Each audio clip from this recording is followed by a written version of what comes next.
have you back.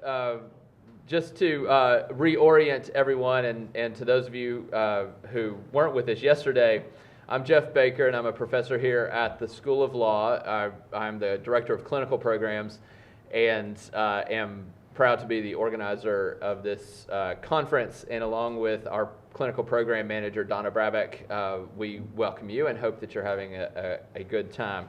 We're joined again today by our Dean, Dean El Taha, and she has provided incredible support for our conference and has been really hospitable. And I just have to say, there are many kinds of deans. My dean is wonderful, and I'm not just trying to garner favor, but I would say that it is a pretty extraordinary thing for the dean to have spent really all day yesterday and come back to us today, and I think that's not that she wouldn't want to, but she made it happen, and that's kind of hard for a dean to do. And in fact, our vice dean, Shelley Saxer, who serves as our academic dean as well, was here for almost the entire day yesterday, and I think that's a signal to us and to this community about the value that Pepperdine places on our work. And throughout the day yesterday, we had Pepperdine's General Counsel, Chief of Human Resources, Executive Vice President, Dean of Student Life, the Director of our Counseling Center, and lots of folks from senior administration, and I think that's a signal as well to an institution who wants to learn and improve. And we continue to be joined by General Counsel Nada in the back, who is our Title IX coordinator, and so we are invested here with you all today. I don't want to labor on too much and brag. Let me just say, though, that yesterday I thought was an incredible start, and you all have been very encouraging in your feedback as well. We started with a panel on Title IX convened by Lee Goodmark and its framework and potential for critical and sustainable change through a civil rights lens in our campuses and campus life. We were challenged by a second panel convened by Alicia Durfee to consider the intersectionality that occurs as we have these conversations, not just across essentialized binaries of gender, but intersecting with many other facets of social location and identity, and that is really critical to make sure that we do this right and do it in an inclusive and a smart way that acknowledges the diversity of our human existence together and the diversity of our communities as we expand and grow our universities and our cause. We referenced language, we refined ideas, we delved deep for wisdom and sought wisdom from our students and had student voices that reflected their experiences, and that was highlighted by Dana Bolger, who is the co-founder of Know Your Nine, a student-led and student activist organization to empower students to advocate for change on their campuses. She illuminated the experiences and voice of students in a way that calls us to higher and better and wiser ways of intersecting with our communities whom we hope to serve. She challenged us and left us literally in stunned and reflective silence. There was not much applause, and I was afraid that she was self-conscious about that until I went over and I said, "This is good for you." And then everyone sort of gathered around her, and it was an extraordinary moment. And so today we pick up where we were with two panels. Our first panel this morning is a panel on the Clery Act and other intersectional ideas with the Clery Act, and that session is convened by Professor Margaret Drew and others whom you will meet in just a moment. And then our second panel today is going to be on campus culture and coordinated institutional responses, a panel convened by Professor Tanya Cooper. And our final speaker, besides me, because I have to have the last word and I talk a lot, our final, second to last speaker, our closing speaker will be Anu Mira Bhargava. She is Chief of the Educational Opportunities Section of the Civil Rights Division of the Department of Justice. She is Title IX, so we will be excited to hear from her. And now, without any further ado, I will invite my friend and colleague, Terry Adamson, professor here and our Director of Externships, to introduce our panel.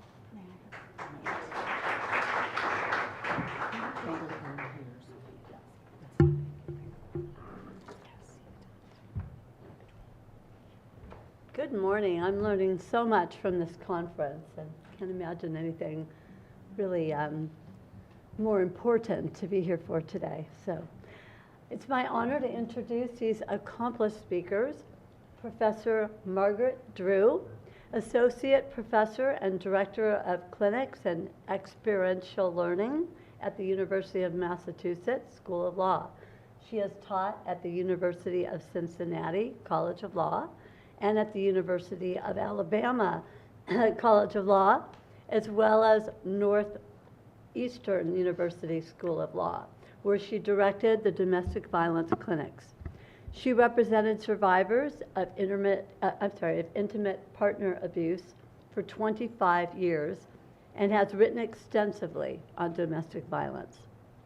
She is a graduate of Northeastern University School of Law and Boston University Law School, where she received her LLM. Then I'd like to introduce El Shaban Magana.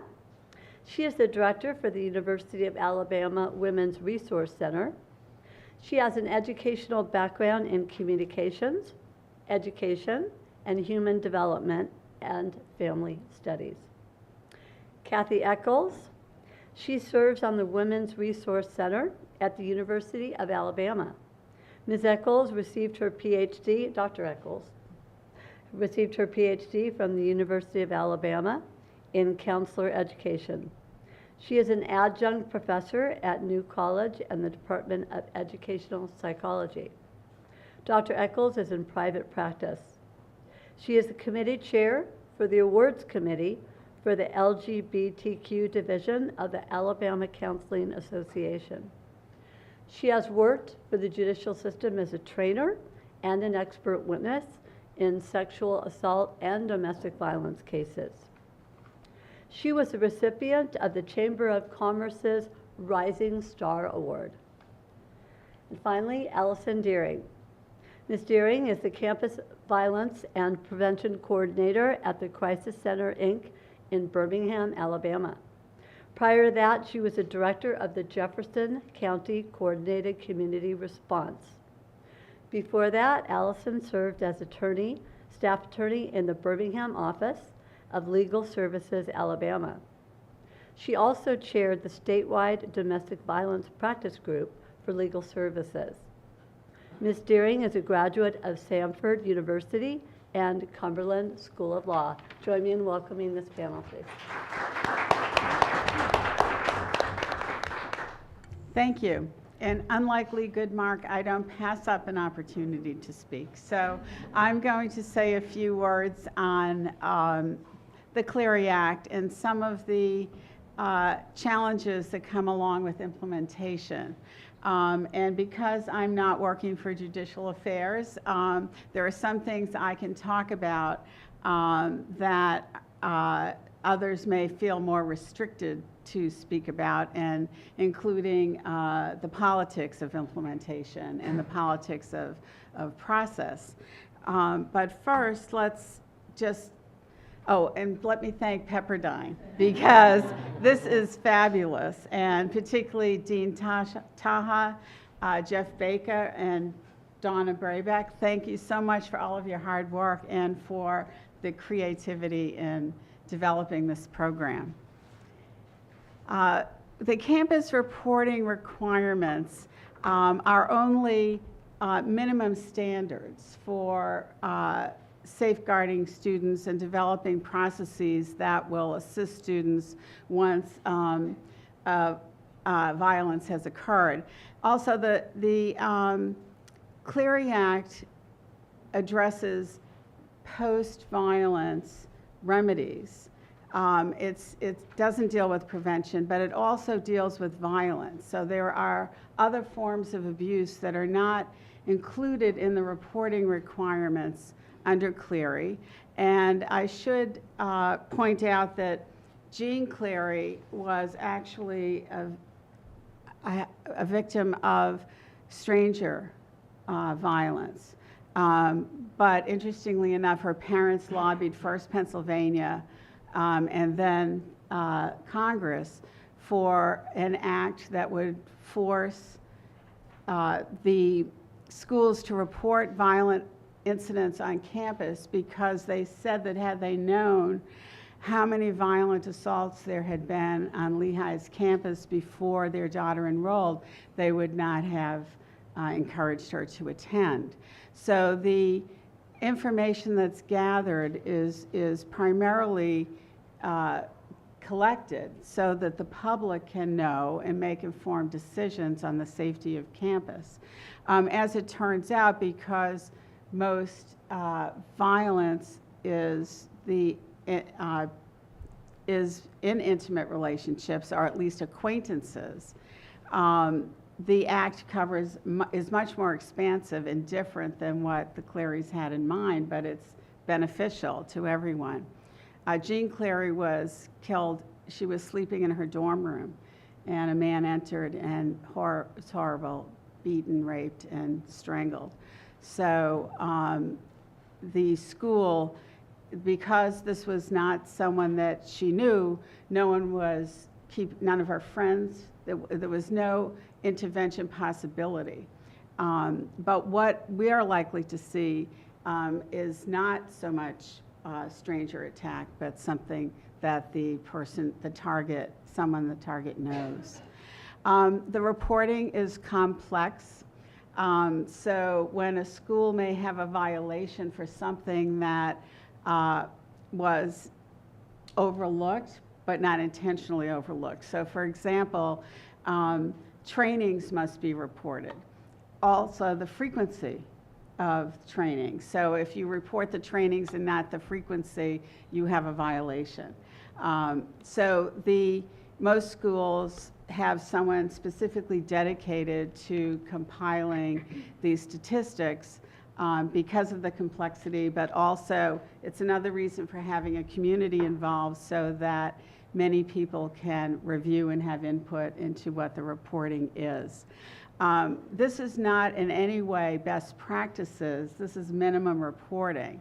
So if schools want to focus on prevention and focus on substantial services to those who are targets, then they need to develop processes that work. And some schools do that very well, and some schools don't do it well, and that's going to be the focus of our panel today on how you can build a good system.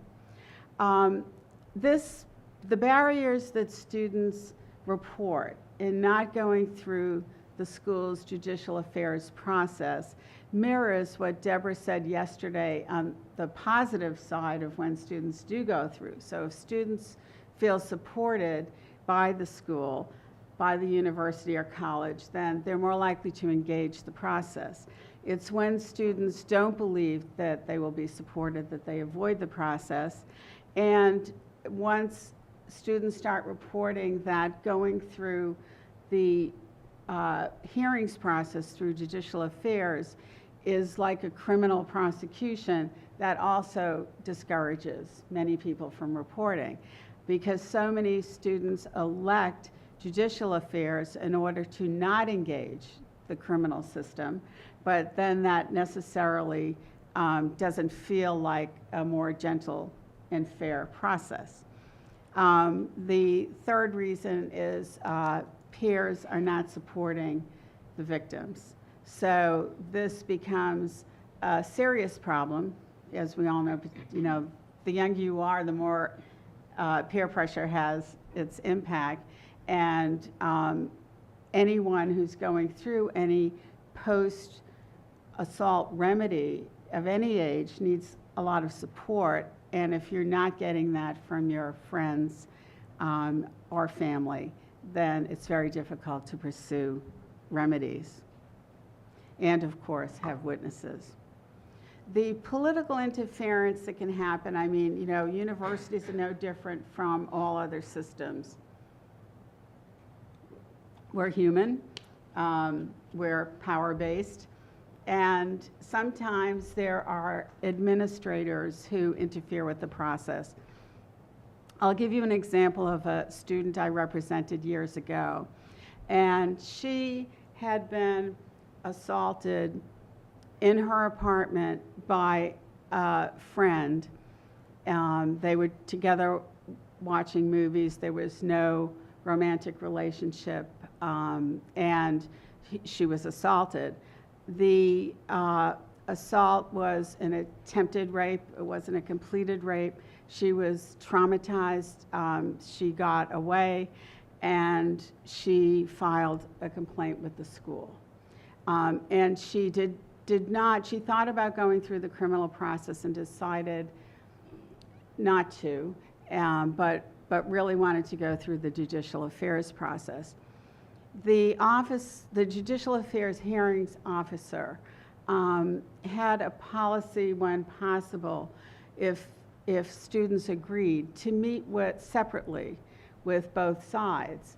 And the purpose of meeting with the target was to find out, first of all, what were the goals of going through the process, and also find out what supports were in place for her or him. And this student was satisfied with the process up until that point. And then there was the meeting with the alleged perpetrator. And the point of meeting with the perpetrator was not to effect a resolution. The point from this judicial hearings officer's perspective was to find out if there was any way that the person who was accused was willing to take any responsibility for what had happened. And feeling that, which I thought was a terrific goal, that you don't resolve the problem simply by having the hearing and saying what the remedy is going to be. If you have an opportunity to try to work with someone who is accused and get that person into appropriate counseling groups, whatever would be helpful to help that person try and change behavior, that was a good goal. And of course, people who work in the field talk a lot about accountability being critical, and this was one way to see whether or not this individual was ready to assume any accountability. So he met with the other student, and the other student acknowledged partway responsibility, and he came to the conclusion, the student, that while he didn't acknowledge fully that he had done anything inappropriate, he acknowledged how what he did could have been frightening for the other student, and how her interpretation of what happened was valid. So the judicial officer asked if there was any way to reach resolution without a hearing, and what was acceptable to both parties was that this student would not enroll in any of the classes that the complainant was enrolling in for the remaining 3 years of school. So both parties were satisfied with that. Then a call came from the dean of the college that the student attended. And the next thing we knew, the agreement was invalidated, all except for one semester. The student would not give me permission to address it. She was so defeated at that point that she didn't want anything further to do with any of the processes. So it happens. I think this is something, as structures are being built within schools, you have an opportunity to build in safeguards. And this definitely comes from a presidential leadership perspective. This has to be the campus policy, that there's no interference with what happens in the process by any of the administrators.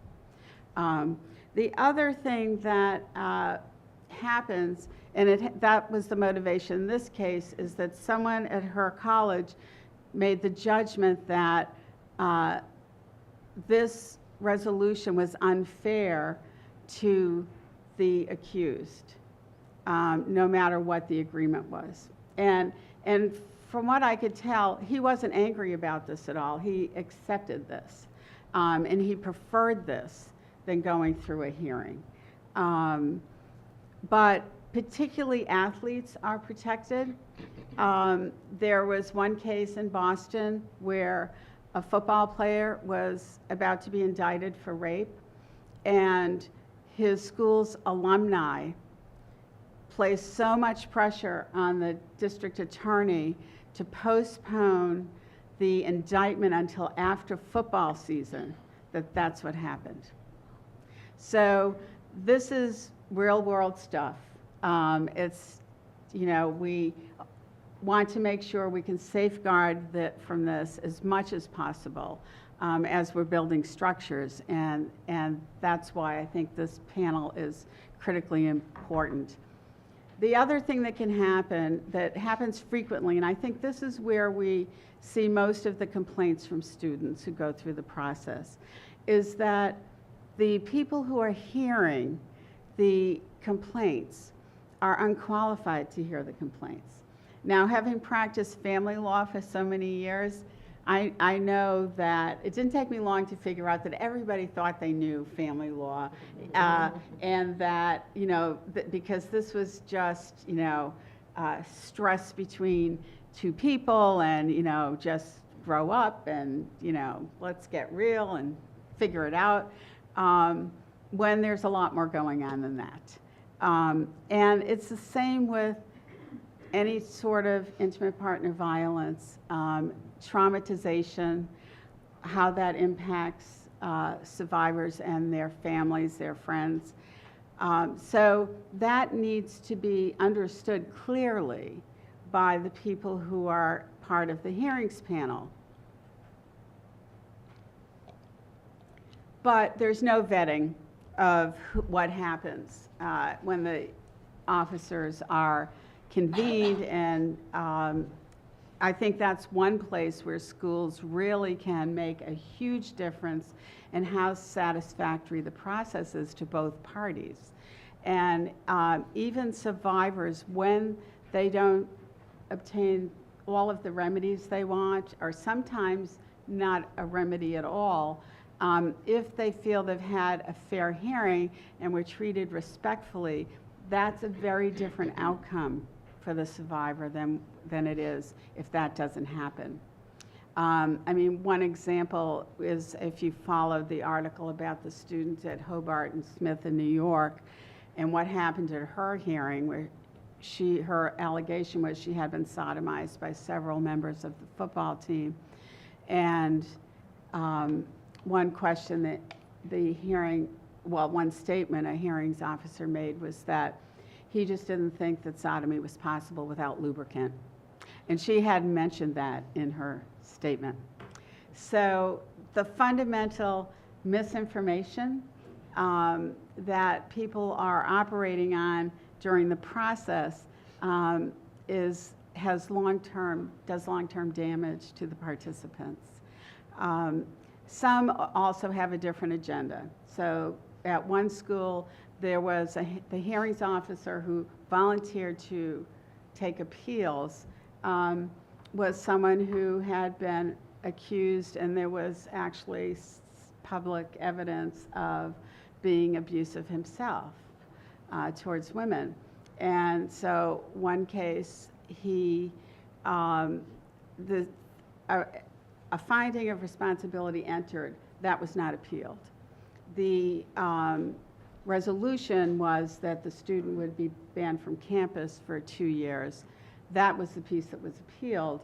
And so when this went to the hearings appellate officer, the appellate officer, instead of deciding the narrow issue that was appealed on the length of the ban from campus, he vacated everything.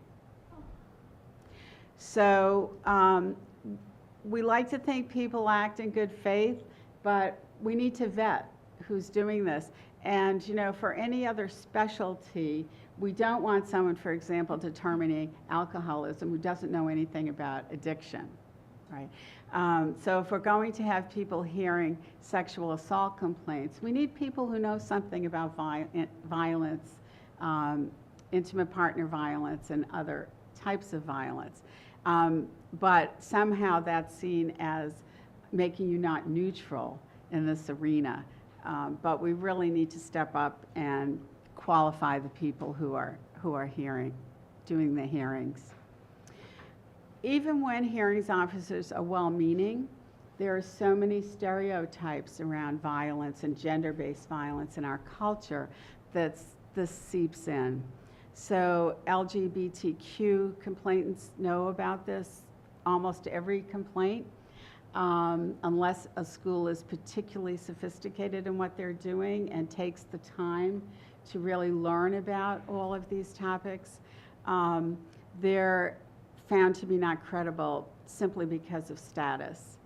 The same with many women, that the myth that women lie, particularly about sexual assault, is alive and well. And study after study after study proves that that's simply not true. However, the myth is out there. So we really need educated individuals doing the hearings and providing the support, because otherwise we have a stereotype in our head of how the real victim would behave, and that's what we're looking for, and that's typically the white middle class behavior, someone who's also not angry, someone who's grateful for the help, all of the same stereotypes we see outside of the campus environment on domestic abuse work we see on campus. So we have a lot of work to do in that regard.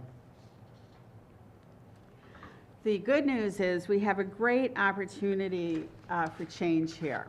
Because of Vice President Biden's Dear Colleague letter and also the Department of Education, Department of Justice investigations, schools are listening. And many schools are listening not just with, okay, how do we comply and not have a $30,000 per incident violation fine, but how do we really do this well? And my sense is that schools want to do things better, but they need appropriate guidance and they need appropriate advisors. So what we are hoping you will leave with today, what we feel you'll leave with today, we're not hoping, we know you will, is how to do this. Our panel is about implementation. So we're going to talk about, Allison Deering will address with us, how do you build a structure from the ground up? Because she's working under a grant that permits her to do that.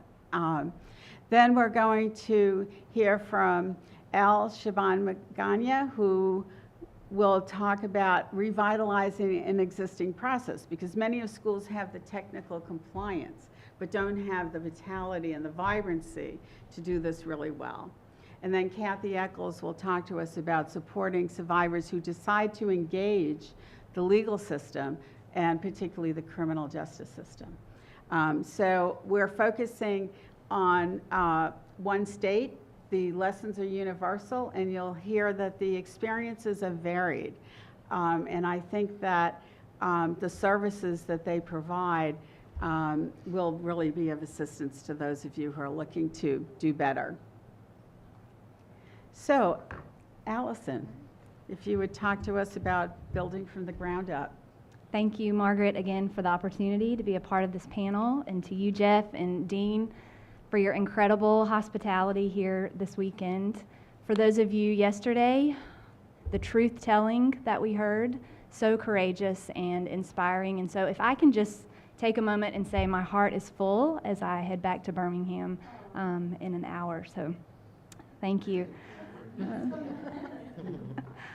Last month, I had the opportunity to begin singing with a chamber chorus in Birmingham, and music is good for the soul. That's my outlet. And I always think it's brave when at a party or in a setting like that, if the conductor or the organizer begins introducing people to each other. And there were about 6 of us that were new to this group, and I was the 6th one, and he was making his way around and saying, this is what this person does, and he got to me. And he said, Allison, she is a former attorney. And I thought for a minute, oh, what happened to my license? Oh no, this is not good. And then he said, and so just tell them what you do. And I very briefly said, I work in violence prevention and response coordination with our college and university campuses, and my office is at the Rape Crisis Center. And two things from that. First of all, I think outside of this room, maybe community doesn't know what to do with non-traditional lawyers sometimes. So again, that's another reason why it's been so wonderful to be with some of you here this weekend. The other piece of that is what happened on the break after our first rehearsal. Who knew that the young woman sitting next to me was a student at one of our colleges? I had never met her, and she said, I want to talk to you. I want to tell you about my experience. I want to volunteer at the Crisis Center. So by the next week, she sat next to me again, and she said, I already filled out my application, and I'm waiting to hear from someone. I'm going to be volunteering there. So that says to us, nowhere that we go are we immune or isolated from the violence that affects people in community.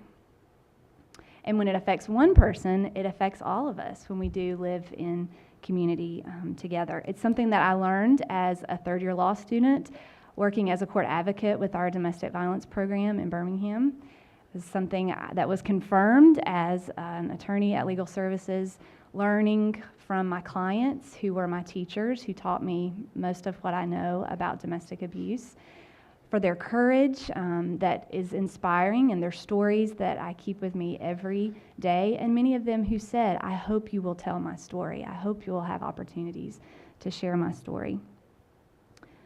But what I learned, I went to law school probably like some of you, maybe I wanted to save the world, and learned early on from them that they didn't need to be saved. They needed information and resources and support so that they could be empowered to make decisions for themselves that were safe. And, trying to save the world as the Lone Ranger is not sustainable. Professionally or personally. And so on behalf of the clients and for myself, I became increasingly frustrated to hear their stories about the ways they were trying to navigate system responses. And realizing there was no forum at that time in Birmingham for those system representatives to come together and to have dialogue.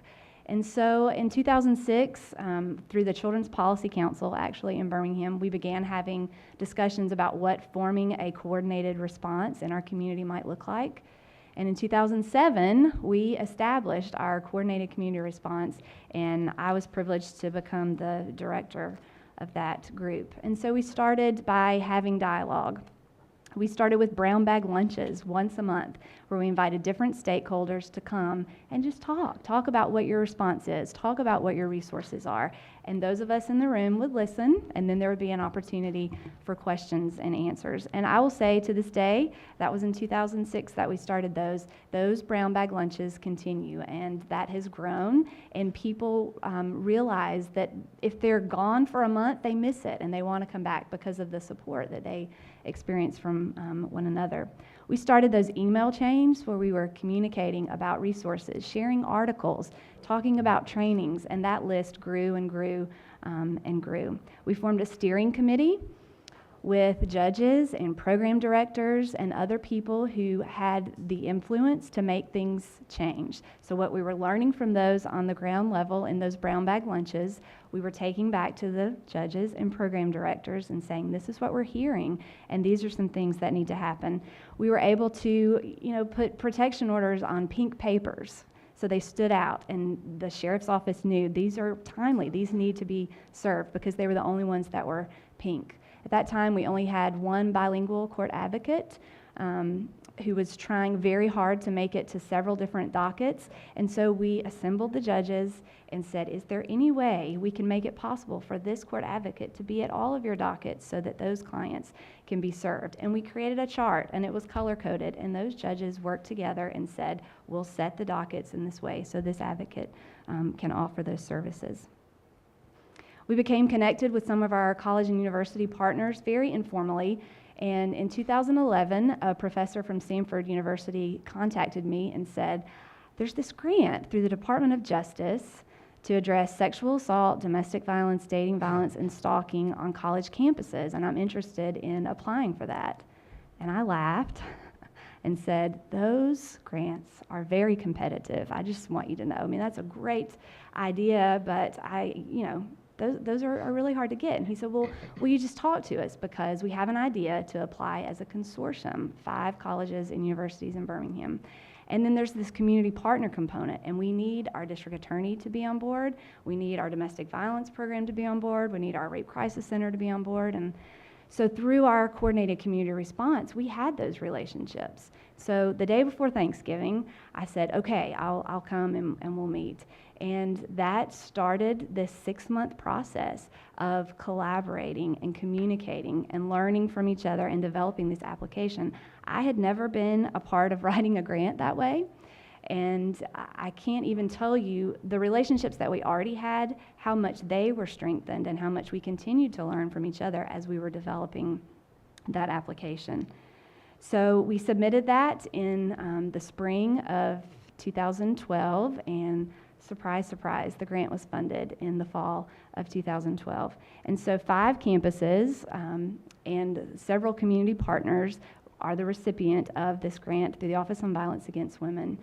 And in our very first meeting, we recognized the diversity and the uniqueness of each of our schools. We have 2 faith-based institutions.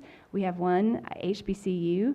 We have the only public liberal arts university in the state of Alabama, and then we have the largest employer in the state of Alabama, which is the University of Alabama at Birmingham. We developed a position that would be the campus coordinator position, and I think I sent it out to everyone saying, look at this amazing job description. Who do you know? I sent it to Margaret. I sent it to Elle. And then one day, in the spring of 2013, at a meeting with our vice presidents, our deans of across the consortium, our project director said, and central to this project on our campuses is going to be creating coordinated community response teams. And we're so grateful we have Allison, who's going to train this person to do that on all of our campuses.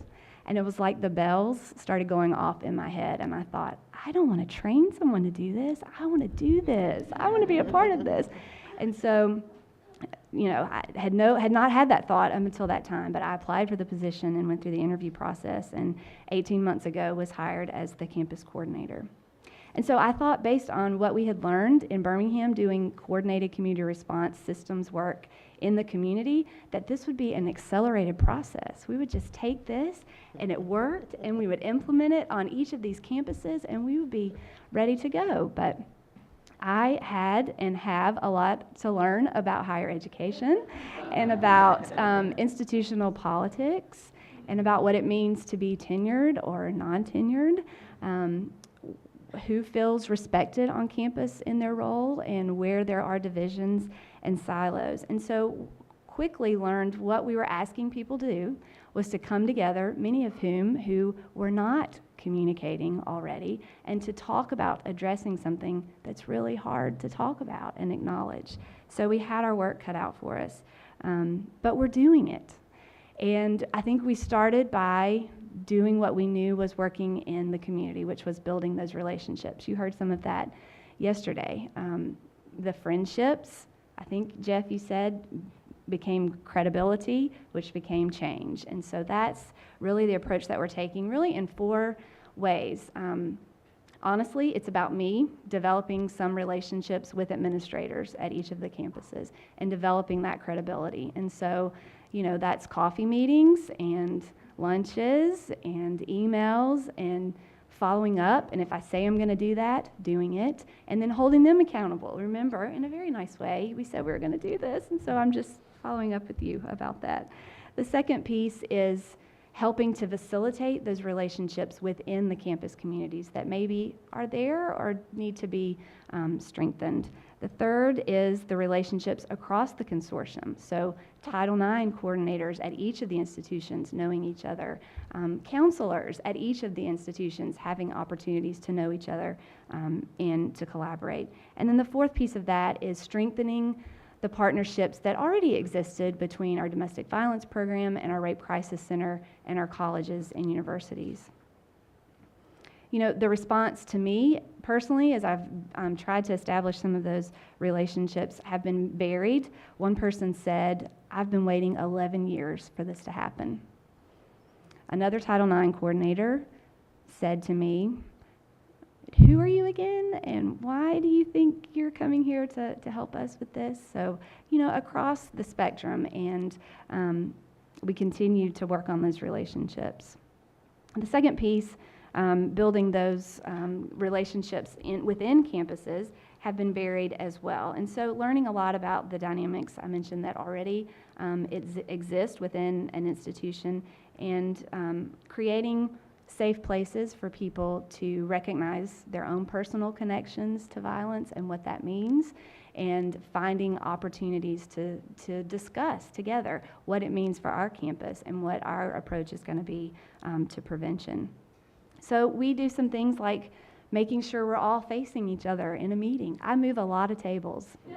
I do. You know, we don't sit in a classroom style, and so I try to get there every time on every campus and make sure we're in a square where we can look at each other. That's easier for some people than others. You know, the body language for some can be like this, but we're beginning to see it move to this position. We try, to have some educational opportunity in each meeting. You know, don't know who's going to show up necessarily, and it may be the only meeting that they are able to attend. And so for 10 or 15 minutes in the beginning, we watch a video together. We look at a new resource that's come down. We review an article, and then we say, "How do you hear that, counselor? How do you hear that, chief of police? Title IX coordinator, what is that? How does that resonate with you?" And then we learn together by hearing and learning from one another in our responses. In one of our meetings a couple of weeks ago, we did a case study, and there were 17 representatives from across a campus there. And we said, you know, if this does happen on your campus, what are the response protocols? And one by one, they shared with each other. These are our responses. This is from judicial. This is what we do. From a counseling perspective, this is what we do. And so many people afterwards said, "I had no idea. I learned so much." And so we'll continue to do that. Some of the meetings are tense. And maybe like you, I dig my fingernails into my hand under the table so that you don't always see. I try to keep the poker face. But people have different responses, and they have different experiences, and they have different roles on campus. And so I think we have to acknowledge that, and I hope that we're creating space where people don't feel defensive, but have opportunity to say, well, this is where I'm coming from on this, and this is my role here, and we can build this collaboration together. And so I think that is our best hope for sustainable change. This position could go away if funding goes away, but I hope these teams don't. I mean, I hope they're realizing the value of what we're doing and what we're building together on campus.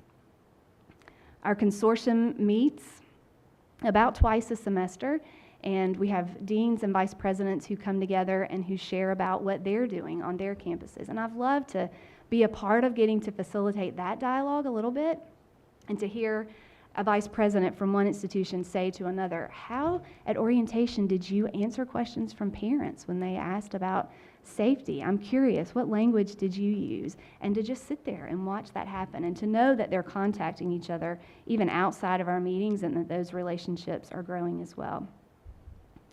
And then the fourth piece is seeing the seeds of the partnerships that were established early on between our domestic violence program in our universities and our crisis center in our universities.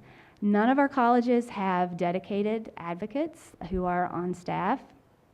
No one has 24-hour crisis response or hotlines currently at our colleges.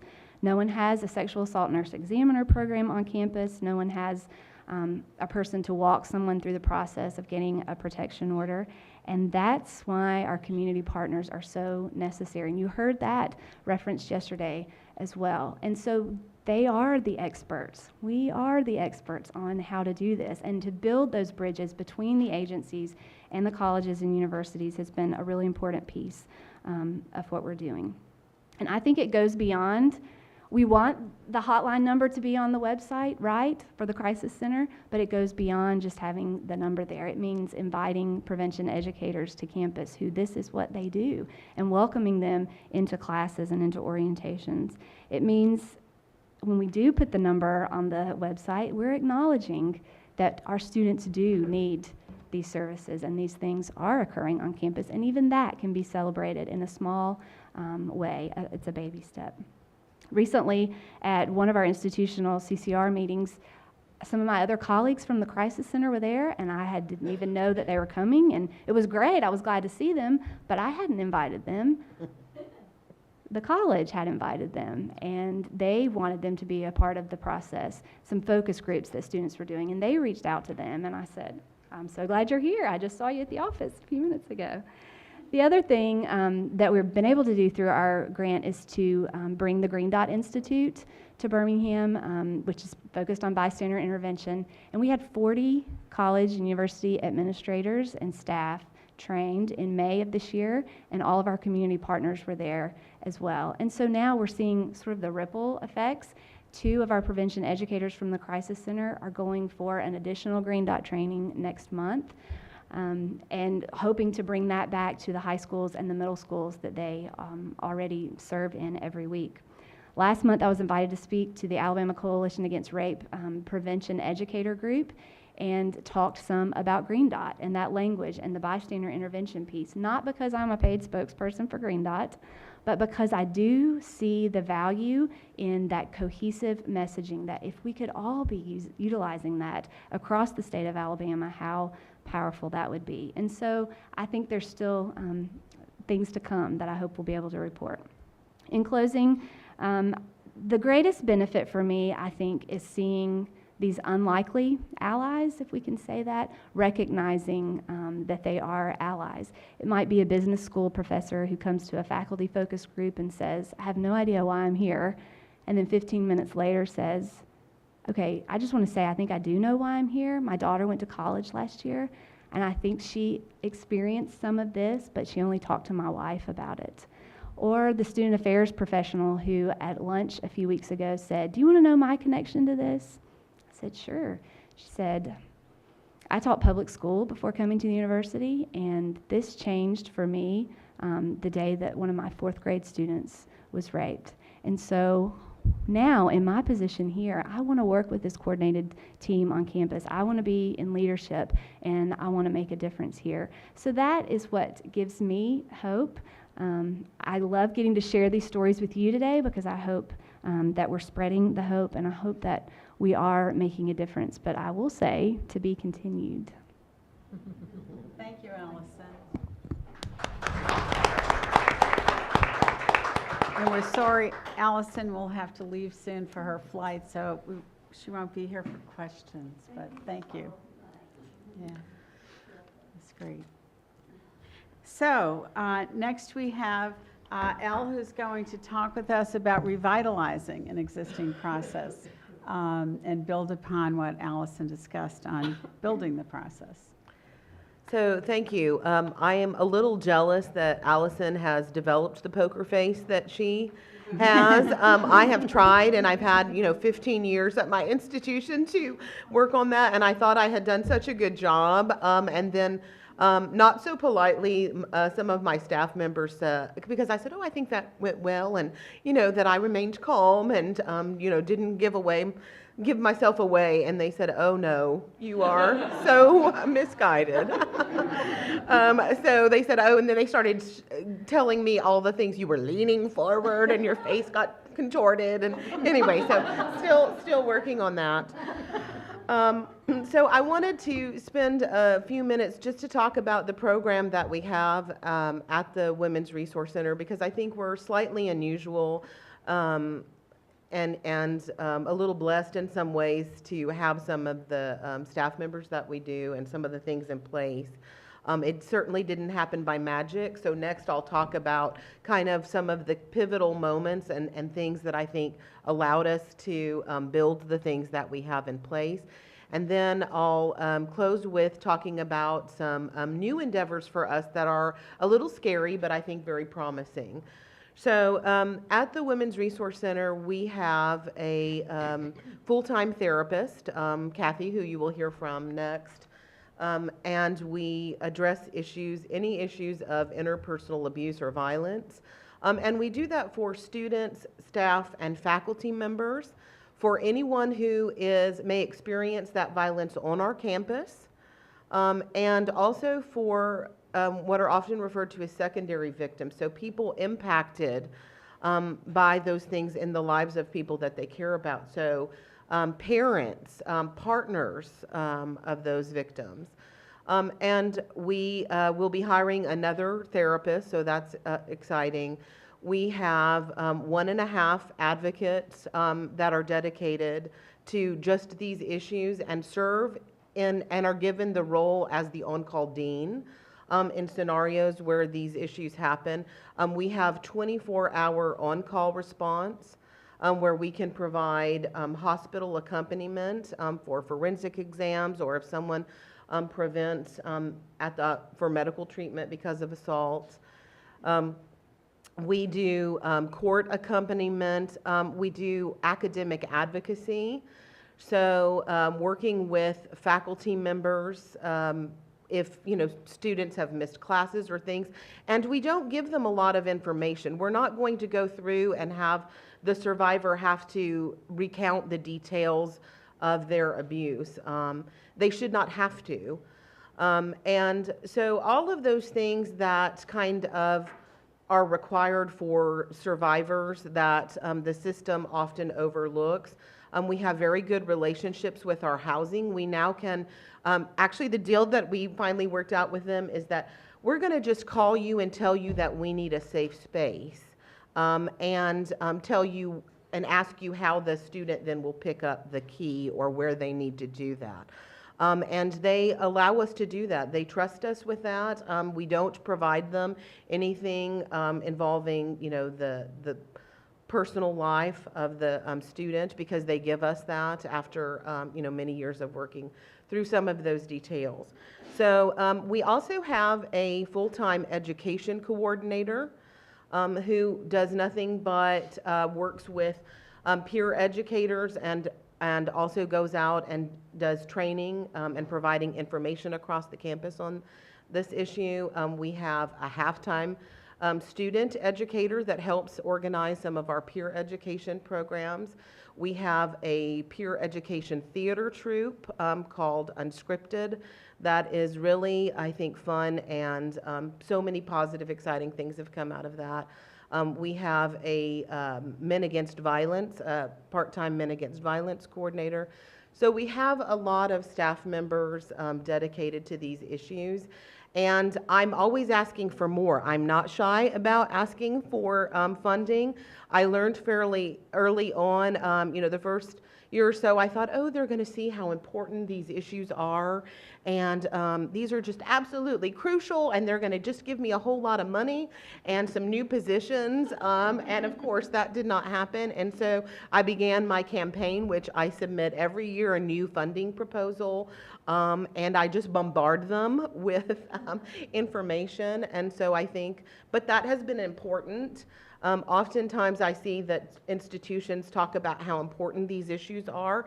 And so then I say to those administrators, oh, wonderful, how many dedicated staff members do you have working on these issues? And so I think it's a little ironic that we say these are so absolutely vital and important, and then we don't have any staff members dedicated to those issues. So those are some of the things that we have in place. Now I want to just spend a few minutes to talk about how we got there. And it was certainly, again, not through magic or necessarily that all the wonderful people somehow migrated to the University of Alabama. We do have some wonderful folks who I really appreciate. But one of the crucial things, you heard Allison talk about the Department of Justice grant that she received, I think this was an absolutely crucial thing for our university because we were in the first wave of grantees. So we began setting these things in place in a very institutionalized way in 1999. So we were in that first group of grant recipients, and the University of Alabama received a grant of $500,000 to begin these programs. And so the grant required quite a few things. And one of the things was we had to, our Women's Center had to enter MOUs with a lot of our campus partners, which included our campus police, our university police department. And I think that was absolutely a pivotal piece of that. It required that we did orientation training with all incoming students. Judicial board training and police training were a part of the requirement, and a coordinated community response team, which at the time, I don't know why we did it this way, but we called it the Campus Violence Task Force. Years later, someone said, I'm just a little confused, one of our wise members, why is it the Campus Violence Task Force and not the Campus Anti-Violence Task Force? And we said, oh yes, good point. So we went from the CVTF to the CATF. But all of those things have been in place since 1999, and we are still doing them. So we've had those things in place for 15 years now, and I think that makes a big difference.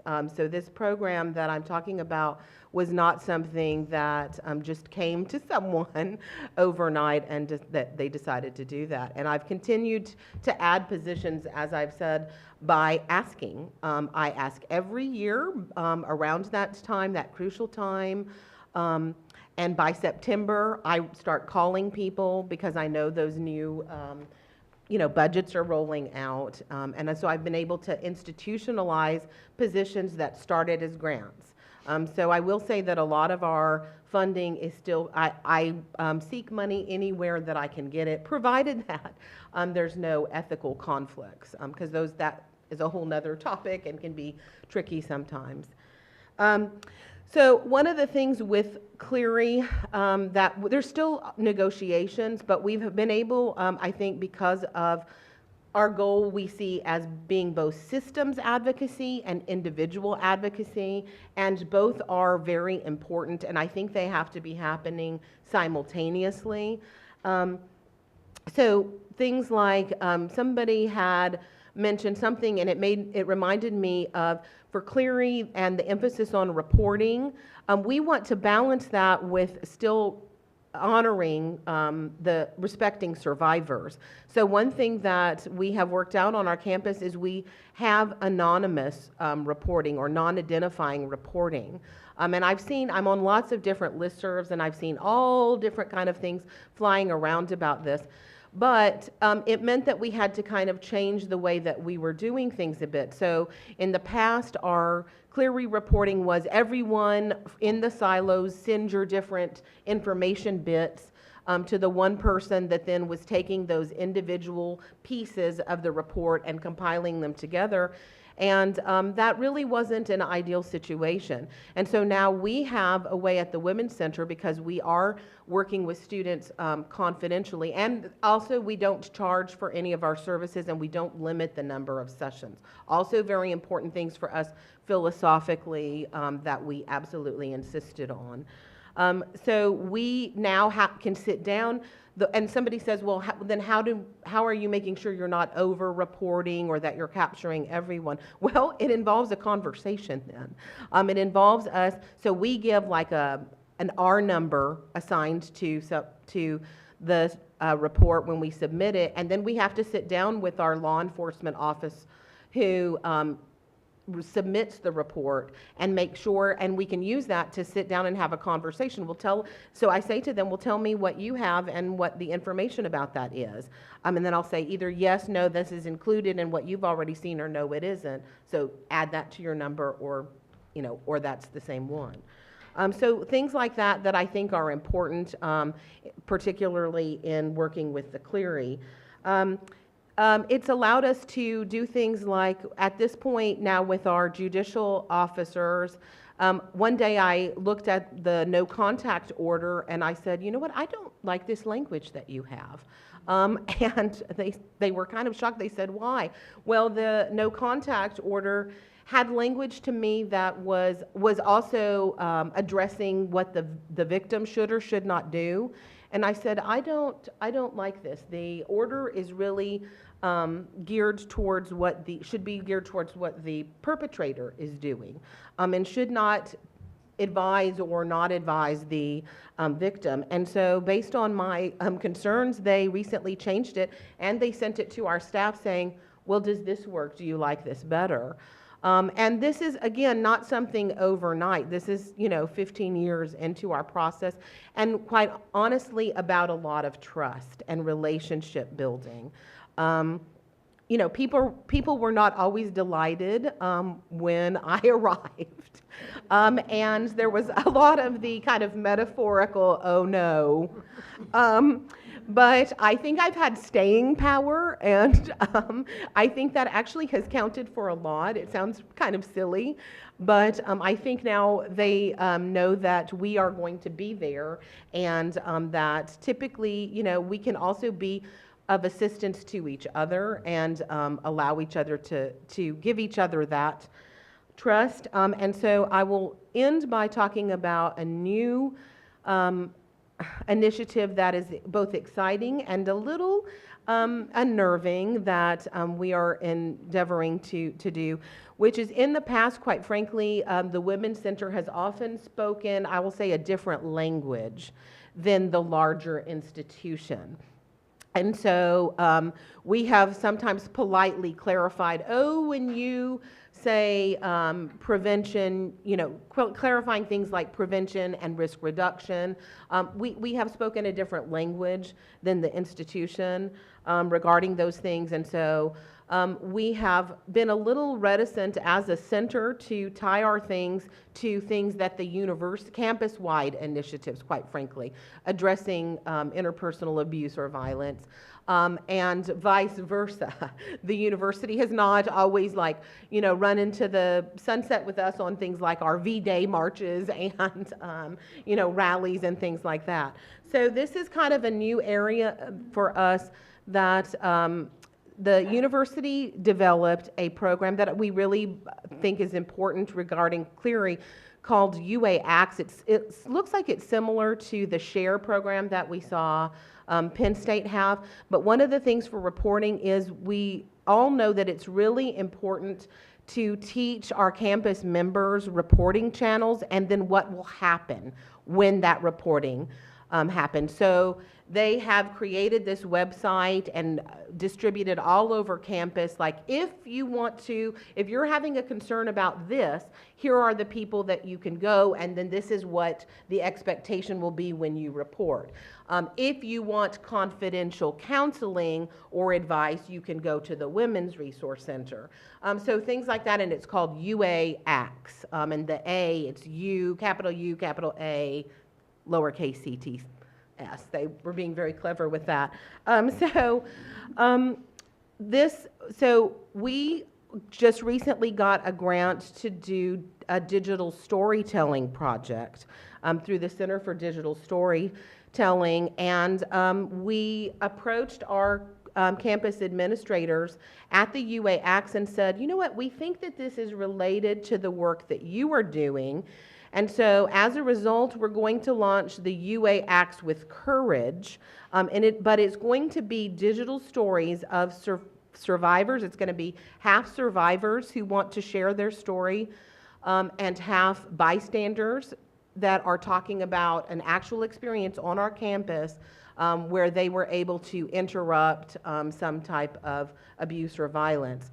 And so I think for our administrators, this is pretty brave of them, because these are from our campus, and the grant includes that we're going to have post-production ready digital stories that then we're going to post all over our campus and have a big social media blitz. We're going to do a reception and on our big theater, show these digital stories in the spring. And so for them to trust us with doing that is pretty amazing, I think. And then, but it was also a leap for us to even tie our work to a campaign that is already going, that is seen as a university campaign. So this is kind of new territory at this level, I would say, and involves a little bit of act of faith on both of our parts. And then I'll close with the last thing, which is that I think that the university is trying to think beyond the, at least they're attempting to move beyond just being able to check the boxes. We are training student leaders on this UA Acts. That's scheduled for October 19th. And also, now student organizations are not able to renew their organization status as a campus org or become a campus org until they have read through and signed off on this UA Acts. So it's a way of, in addition to just putting it on a website, tying it into some benefits of the campus to acknowledge these reporting channels. So thank you all so much, and now you will hear from Kathy, who is our staff therapist. So we've heard a lot, and I want to say thank you also to Pepperdine and to Margaret for including me in this panel.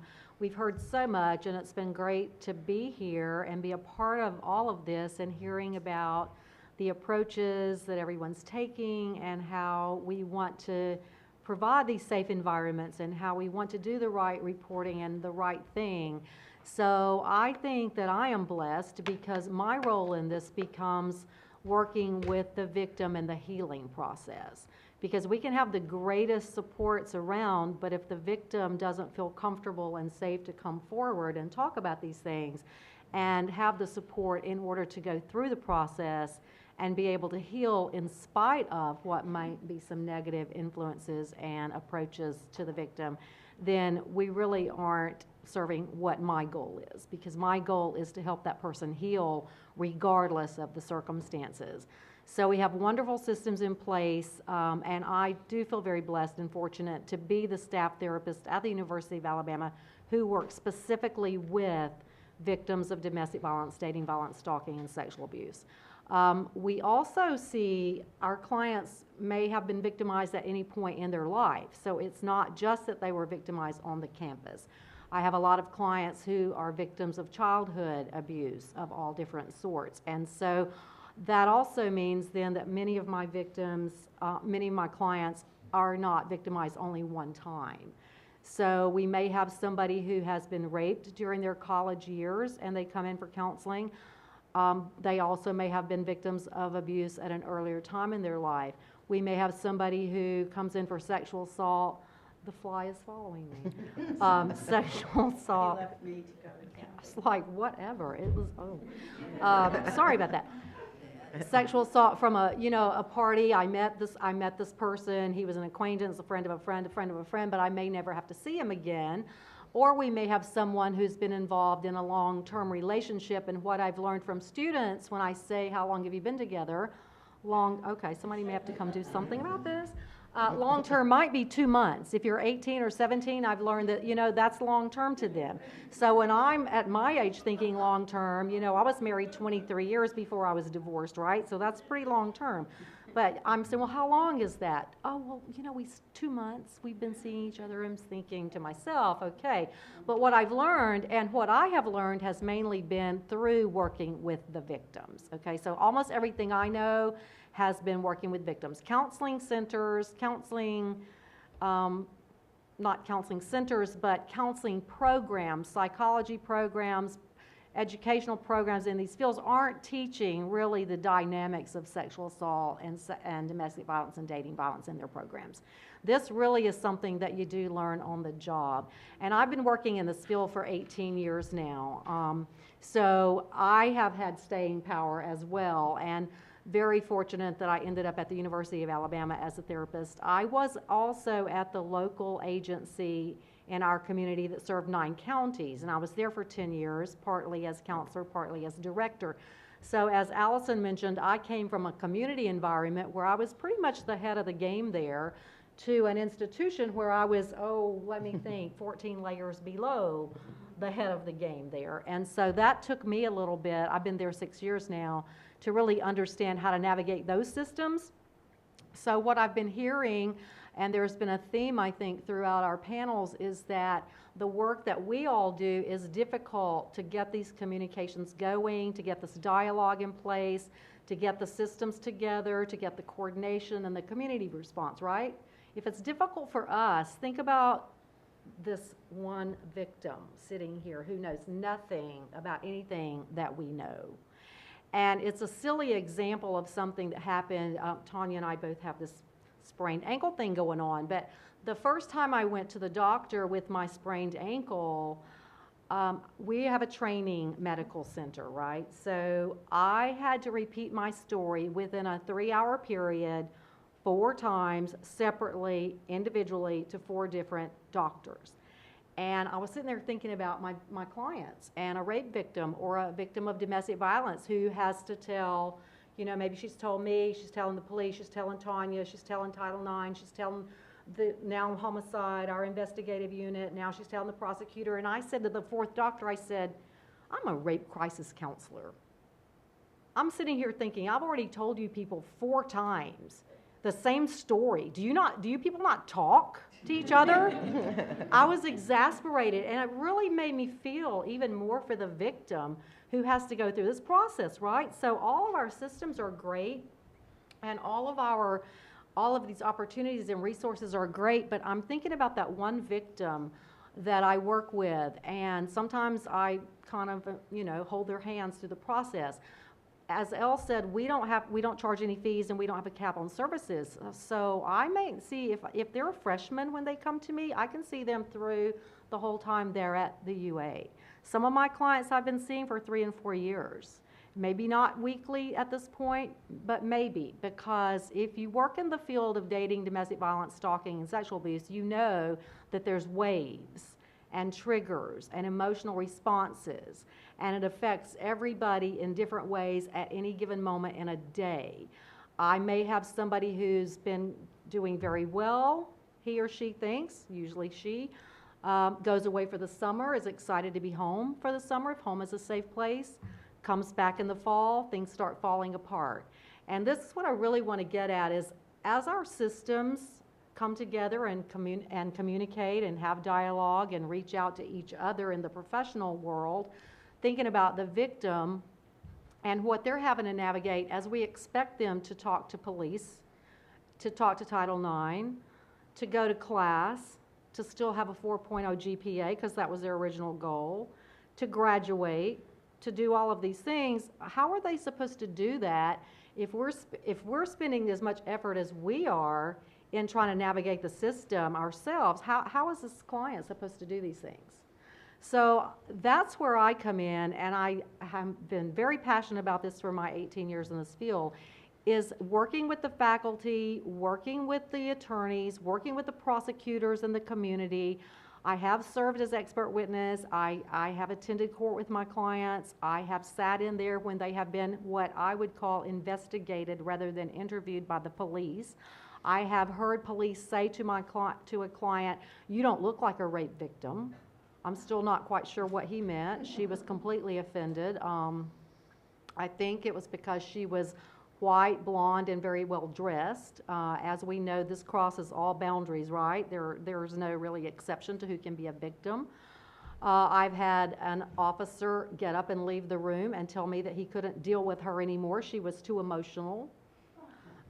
Yes, so when you see these things going on, it's really important to understand that the victim needs the support ongoing. And for some of the people in the room, possibly, you have a role that when, like our UAPD, they may be called out on a case, and then they do their piece of the investigation, and then in our area, we don't have like SVU, so it's turned over to the homicide unit, right?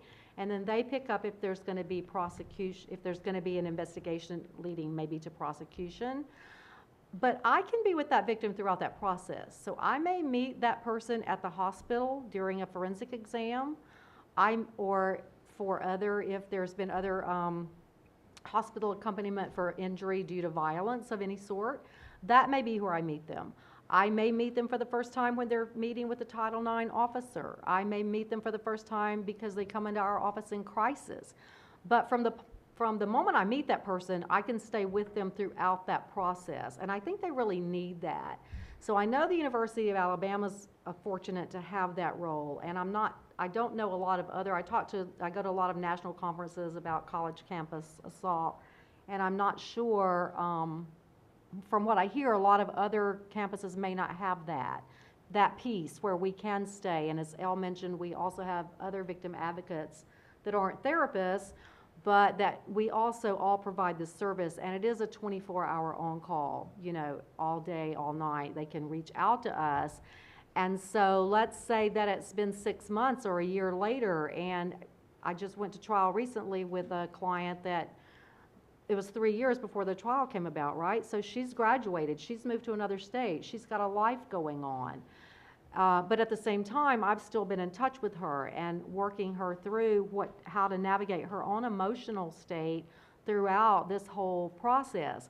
And the one thing that I have learned from my soapbox days, when I also did my dissertation in the field of sexual assault, and I was very preachy back then, is that you have to go, the fly's driving me nuts, but you have to go into this. I've learned to go into any group setting that I go into with an open mind about their viewpoints. I train the police officers on the University of Alabama campus, and yes, I hear a lot about the myth you brought up about victims lying. Okay, this is kind of crazy. I don't know.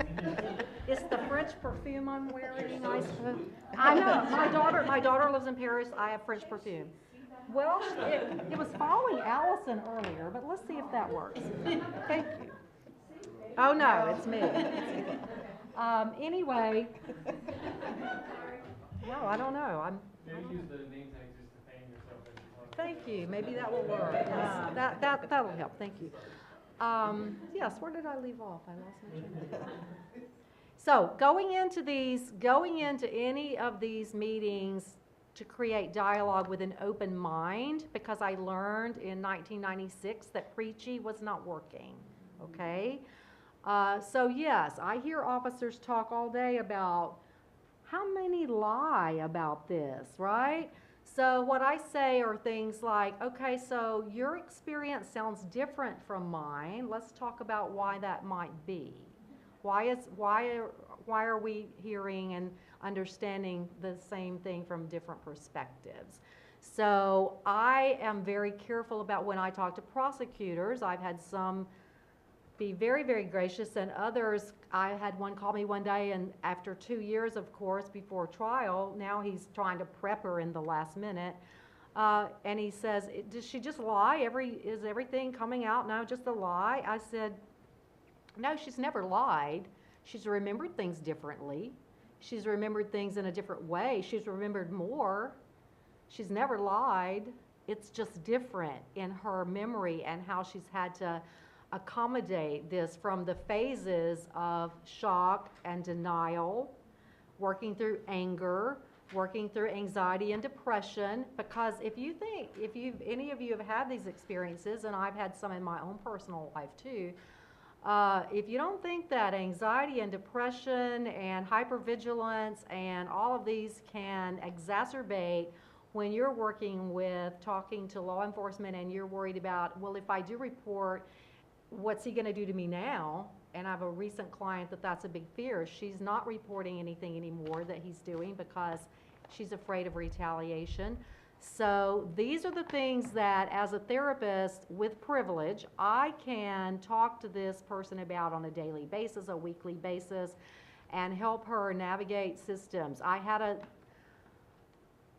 the director of our Department of Psychology actually asked me one day, 2 clients majoring in psychology that I'm working with, almost about to graduate, and I've been seeing them for 3 years, so it's been a long-term process, right?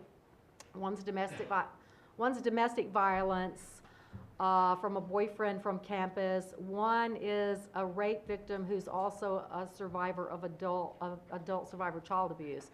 So, yes, I've called the faculty many times. Yes, I've written letters with her permission many times on her behalf. Yes, I've called financial aid. Yes, I've done a lot of things. The director of psychology actually said to me, I only have a minute, actually said to me, are these people actually even going to be functional by the time you get them graduated? And I said, they've been quite functional to get to graduation this coming December after they've been through this for 3 years. Yes, quite functional. But I'm thinking if the director of psychology is saying this to me, what does that even say about what we're doing?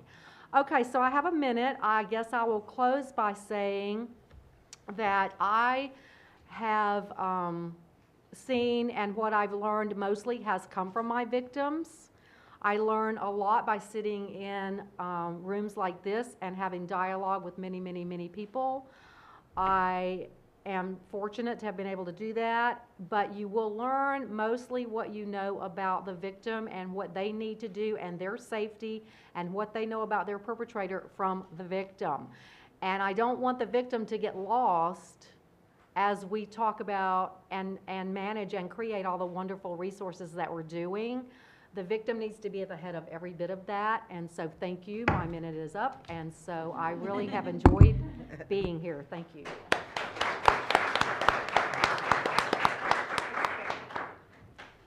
Thank you so much. I know we're near the end of time. Maybe we take 5 minutes to answer questions? Okay. And Professor Adamson is going to moderate our question session. Thank you. Thank you each for being so informative and so supportive. I think University of Alabama is really leading the way. Questions? Alicia? Hi, Alicia. One of my former students here at Pepperdine years ago. Great to see you.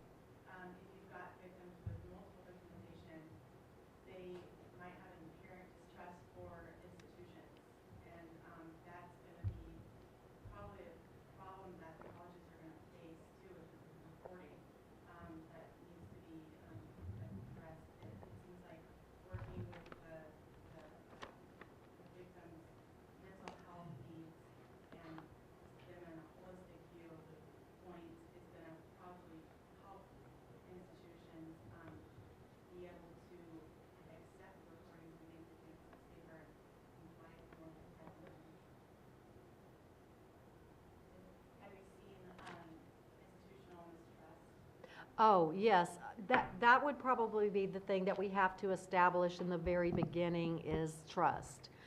And it's, you know, I've had officers ask me, do we deter people from reporting actually? And my role in that and helping them through the process is to certainly, as an advocate and our other advocates in our center as well, we do supply them with the opportunity for any sort of resources they want to reach out to. But trust is a big issue, and they don't know me either. So building that trust oftentimes with an individual like myself or another advocate, or sometimes it is the police officer, or in our case, our Title IX person is wonderful. She's very victim-centered, very victim-centered. And so meeting someone that they already feel like is engaged and invested in their process as a holistic approach, as you said, because mental health with victims is extremely important, because if the anxiety, the depression, if they've already been victimized prior to this and they already have trust issues, then it's very difficult for them to proceed. And that's why we see so many wanting to recant, you know, or wanting to say, maybe it didn't really happen, or whatever it is that they come around to trying to deal with it in their own way, because they're in survival mode. And so trust is going to be a huge issue when you're dealing with someone in survival mode and having to navigate all of this. So yes, and how to build that trust is, you know, it's different ways for different people. But yes, trust is going to be critical in large institutions, and Alabama's a fairly large institution too. But I think no matter small or large, trust is critical. And yes, I do see a lot of mistrust.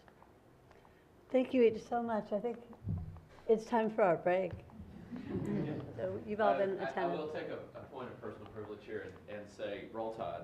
I am born in Alabama, a member of the Alabama Bar. I came to this work in Alabama, and I often say as a public interest social justice lawyer that Alabama is a rich environment for social justice causes.